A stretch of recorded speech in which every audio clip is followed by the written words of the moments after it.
সারা দেশে চলমান চাঁদাবাজি, সন্ত্রাসী কর্মকাণ্ড এবং অপরাধের প্রতিবাদে রূপগঞ্জে ছাত্র জনতা মশাল মিছিল করেছেন।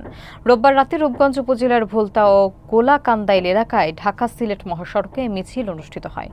মাকসুদুল হোসেন তুষারের প্রতিবেদনে দেখুন বিস্তারিত। মিছিলটি প্রায় 1 কিলোমিটার এলাকা জুড়ে মহাসড়ক প্রদক্ষিণ করে ভুলতা গোল চত্বরে গিয়ে শেষ হয়। পরে সেখানে এক সংক্ষিপ্ত প্রতিবাদ সভা অনুষ্ঠিত হয়। সভায় বক্তব্য রাখেন বাংলাদেশ ছাত্র অধিকার পরিষদের সহসভাপতি মোহাম্মদ কাউসার আলী, ইসলামী আন্দোলন বাংলাদেশ রূপগঞ্জ শাখার সভাপতি এমদাদুল্লাহ হাশেমি, জাতীয় নাগরিক কমিটির সদস্য জুনায়েদ আঞ্জুম হৃদয়, বৈষম্য বিরোধী ছাত্র আন্দোলনের সিনিয়র যুগ্ম আহ্বায়ক জুনায়েদ আহমেদ আকাশ ও যুগ্ম সদস্য সচিব ইফতেখার ভূঁইয়া রিতিন। বক্তারা বলেন, স্বৈরাচারী সরকারের আমলে দেশ জুড়ে অন্যায়, অবিচার এবং সন্ত্রাসের শিকার সাধারণ মানুষ। আমরা ছাত্র জনতা মিলে চাঁদাবাজি, খুন, ধর্ষণ সহ সব অপরাধ রুখে দেব। তারা এসব অপকর্ম বন্ধে অবিলম্বে কার্যকর পদক্ষেপ নেওয়ার আহ্বান জানান। যখন আমরা এখানে দাঁড়িয়ে আছি, এই ভুলতার বিভিন্ন চিপাচাপায় আনাচে কানাচে বিভিন্ন এই নামধারী চাঁদাবাজরা অলরেডি ওঠ পেতে বসে আছে। কখন এরা যাবে, কখন আমরা নামবো? আমাদের জুলাই আন্দোলনের পরবর্তী সময়ে আপনারা ছাত্র সমাজের উপর যে বিশ্বাস রেখেছেন, আপনারা আমাদের আলেম ওলামা সমাজের উপর যে বিশ্বাস রেখেছেন, আমরা সর্বোচ্চ চেষ্টা করেছি আপনাদের অধিকার আদায় করার জন্য। কিন্তু কয়েকটি প্রশ্ন রেখে গেলাম।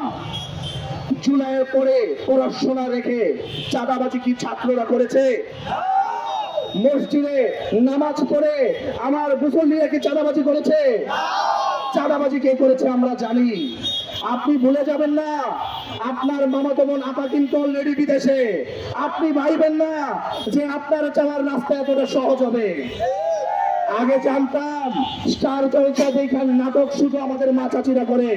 এখন রাজনৈতিক দলের বিভিন্ন বড় বড় মসনদে বসা ব্যক্তিদেরকে দিচ্ছি, আপনারা নতুন করে রাজনীতি করছেন, নাটক তৈরি করছেন, খুন করবেন আপনারা, চাঁদাবাজ করবেন আপনারা, আর সবকিছু বলবেন এটা তো আমাদের ব্যাপার না, সরকার কেন করে না। আমরা এদেশে 17টা বছর জুলুম, নির্যাতন, নিপীড়নের শিকার ছিলাম। এই চাঁদাবাজ, এই মানুষ বাঁচতে চায়, মানুষ তার বাসস্থানের অধিকার চায়, মানুষ তার ব্যবসায় প্রতিষ্ঠানের অধিকার চায়। কিন্তু এই অধিকারকে যখন ফ্যাসিস্ট সরকার এরকম ভাবে মানুষের অধিকারকে ক্ষুণ্ণ করেছে, তখনই এদেশের আপামর জনতা বৈষম্য বিরোধী ছাত্র আন্দোলনের ব্যানারে সমস্ত বাংলাদেশের মানুষগুলো যখন আন্দোলনে নেমে পড়েছিল, আমরা 24শে আগস্টের পরে ধীরে ধীরে সেই অবস্থাটা আমাদের দেশে আবার প্রচুরভাবে আমরা পরিলক্ষিত করছি।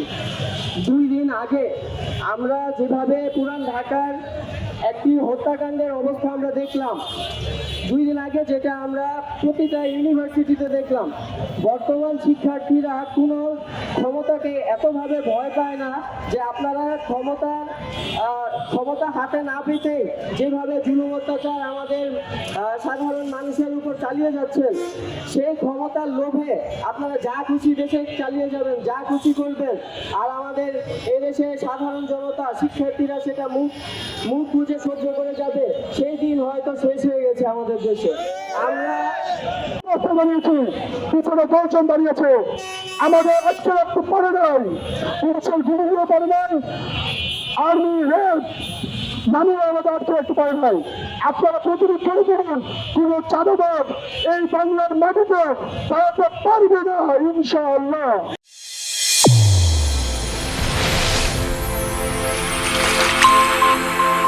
চ্যানেল A1 হৃদয়ের স্পন্দন।